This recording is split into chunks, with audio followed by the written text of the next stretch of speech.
What up, people? Cobra Dad back up in this bitch. And yes, this is the weekly habit. Welcome to the habitat. I call it the weekly habit, but it it takes a few weeks to get this thing rocking. I definitely want to try to get more on schedule, and I would love it if you guys would go over to the YouTube channel and subscribe. YouTube channel, subscribe. And if you're on YouTube watching right now, thank you. Hit the notifications, leave a comment, all that good stuff. All right, let's jump into it. It's been a while, so let's get into all these pickups. I mean, almost 3 weeks. So let's rock with, we'll start off with Black Knight, Curse of the Ebony Blade, number 3. So the story is good. This is issue 3. I haven't read it yet. This came out last week.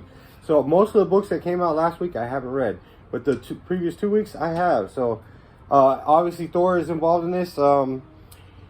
He's finding out that he's connected to the blade, and now he's immortal because of the blade. Because he got his head chopped off and he's not dead. So, like I said previously, I like the fact that he has issues. The Black Knight guy has issues with like regular guy issues, being insecure when it comes to being like an Avenger.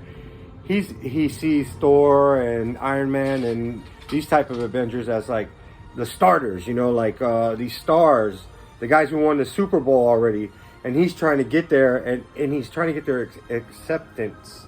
And I think that's pretty cool for a comic book character with an immortal blade to have these regular guy issues at the same time. All right, let's keep it moving. So also last week was Scumbag number 9 or number 8. This is the A cover. I wanted to get the B cover because it has the Star Wars homage with him like this, but I didn't grab it. All right, this came out 2 weeks ago, but my comic book shop got it late. And here we go. The Cardstock Joker number 3. Still haven't read it, but I already know it's a good story. And then I picked up this also last week, Legend of the Dark Knight, the B cover.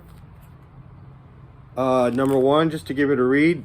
You know, I gotta be more firm when I say to myself, I'm not gonna start reading these number 1s because, you know, you it's space and all this good stuff, it gets taken up.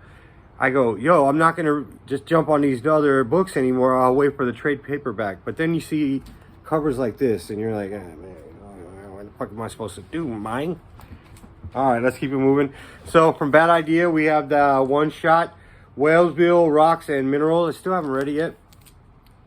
It's probably good. ENIAC number 3. I read it, and this is getting good. They're at the end. They're like at this door, like they finally got to ENIAC, and there's this puzzle, and they got the key from the one of the agent's mom, and it's kind of like it is exactly what the mom said it would be, and they don't know if putting in the key is what ENIAC really wants them to do because it's so perfect, or is it really gonna stop them? It's really good. I think this is only going 4 issues.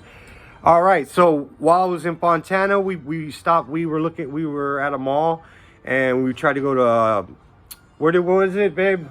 Round 1, yeah. And it wasn't open, only for bowling. So we looked around, and there was like it wasn't an actual comic book store. It was just a store, like a store that someone was renting out, and they had a ton of back issues and a bunch of pops. So me and my wife went through it, and me and my wife went through some issues, and I found this Big Trouble in Little China, Old Man Jack Burton with the figure cover. Bam. Have no idea what this is, but it's clean as fuck. And then my wife found a couple of Terminators. Bam, bam. And then last week I picked up True Believers. All right, let me get into this. True Believers. Don't sleep on these guys for $1. If you're trying to, you know, like me, I'm trying to go back and get all my Amazing Spider-Mans that I had. Some of them, they're just way too expensive for me to do, you know what I mean? But you'll see coming up, like I grabbed a True Believer, and it's one of the issues that I need that is worth $100-$300. But for $1, I got it in the collection. I can read it. It's in there. Bam, no problem. Picked up this True Believer Black Knight because I'm reading Black Knight. So I'll check it out instead of like going back and trying to pick one of those up for $1.50 or $1. Bam, True Believers. All right, from the sicko himself. So guys, economicsincomics.com. I gotta say something. I love my local comic book store a lot. I love the place. I love the whole, everything about it. The guy, everything. What I don't love is shelf conditions of comics, man. They just, and the guy can't do nothing about it, you know. And I'm at the point where I do want to get these in good condition. I mean, I know I'm not saying them to be graded, but I would like to have a good condition. It's my prerogative to pay for a good condition. You go to a fucking car lot and you got the full price in your pocket. You buy a Honda. You don't buy that Honda brand new the day it comes out with a ding in the corner. Mine.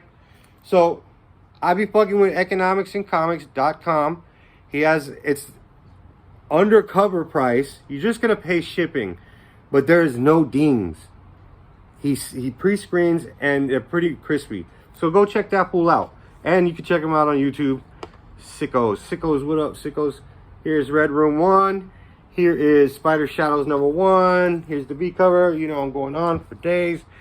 Thanks for watching. Then shout out to my boy Mikey B-Town and the homie Jonathan, the Fallen over there at Hoodcast.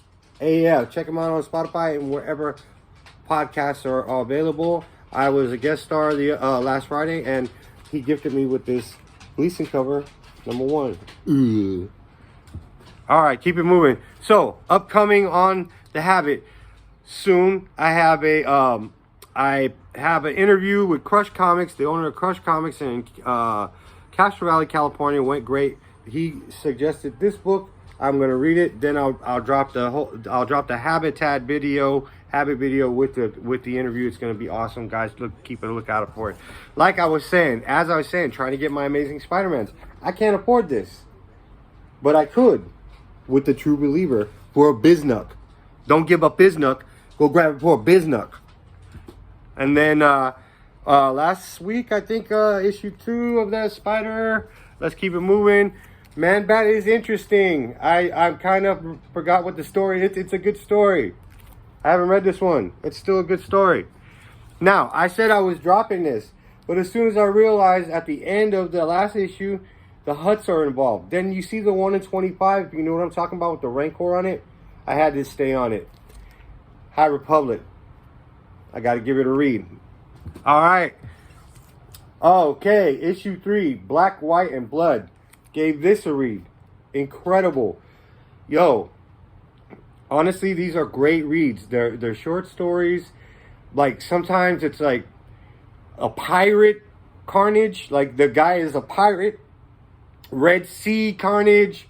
I mean, there's caveman Carnage stuff. There's like weird, like this guy, like Carnage left a little tiny bit in this guy's ear. So, and then it was like in his head, and the dude blew his head off. I'm telling you, go give it a read. Carnage, man. And then we got, oh yeah, everybody went crazy over Batman 108, the Miracle Molly. I also have the B cover.